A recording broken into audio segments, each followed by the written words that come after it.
Assembling the easy board handle is simple. After removing all of the pieces from the package, place them on a flat surface.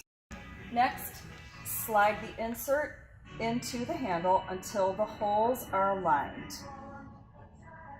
Slide the extension over the insert until all of the holes are aligned.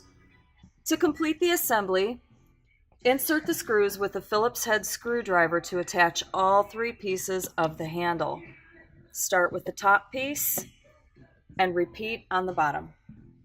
Installation is easy. Insert the handle into the rod holder until the locating pin engages, then rotate to lock.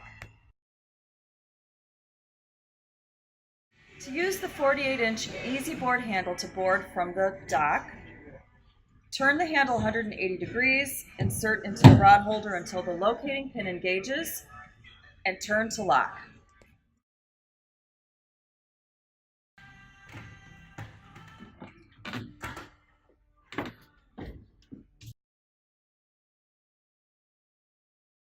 Assembling the Easy Cleat is easy. First, remove the end cap from the crossbar. Insert the crossbar into the handle until the holes align, and using a Phillips head screwdriver, screw in the screw and attach both pieces. Now attach the end cap and you're done. To install the Easy Cleat, insert into the rod holder until the locating pin engages and twist to lock. After the Easy Cleat is installed in the rod holder, you're ready to tie down the bumper.